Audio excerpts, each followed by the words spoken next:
nitambue kuwepo kwa CEO mdogo kuliko wote ambaye yupo hapa. Tambueni kwamba nimezingatia uwepo wenu na itifaki nimeizingatia kwa kila mtu kwa nafasi yake. Fursa. Naitwa Evelyn Chania David, mwanafunzi wa kidato cha 3 katika shule ya sekondari St. Mary's Mazinde Juu inayopatikana Lushoto, Tanga. Mimi ni kijana wa Kitanzania mwenye hamasa na shauku kubwa ya kujifunza, kukua na kuleta mabadiliko chanya katika jamii. Pia ni mwanzilishi na mkurugenzi wa Eve Foundation. Mtu aweza kuuliza nini maana ya Eve Foundation?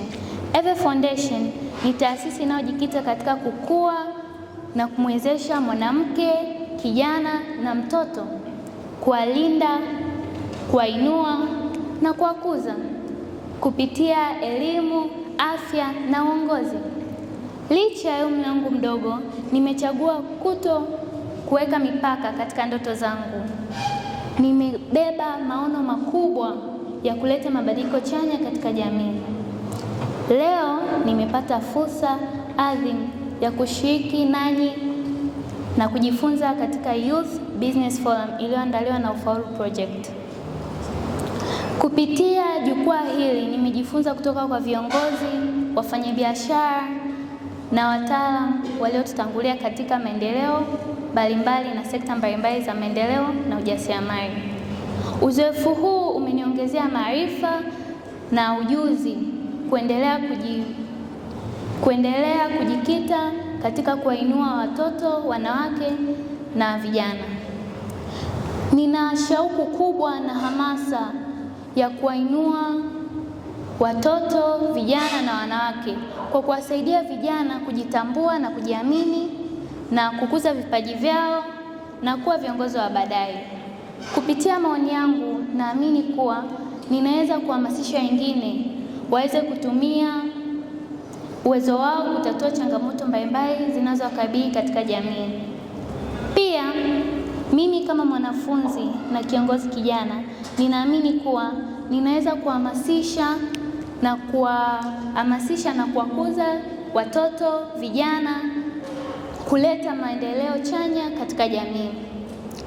Pia ninaamini kuwa elimu, nidhamu na uongozi ni nyenzo imara zinazosaidia katika kuleta mafanikio.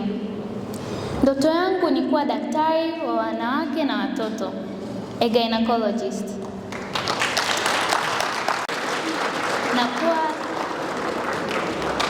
Na kuwa kiongozi wa kimataifa mwenye kuhamasisha vijana, kuleta maendeleo katika jamii na kujenga maisha bora kwa watoto.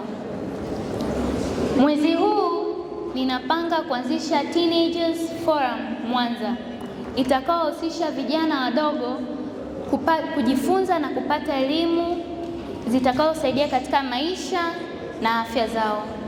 Asanteni kwa kunisikiliza. Mmoja wa watu walionifungua kichwa na kuniogofya leo ni CEO Junior. Mtoto ana confidence, kasimama mbele ya watu, lakini ameionyesha vision yake na ni kijana wa form 3. Miezi miwili iliyopita nilikuwa kwenye usaili wa JKT. Nilikutana na vijana na wasaili, unamuuliza kijana wa kiume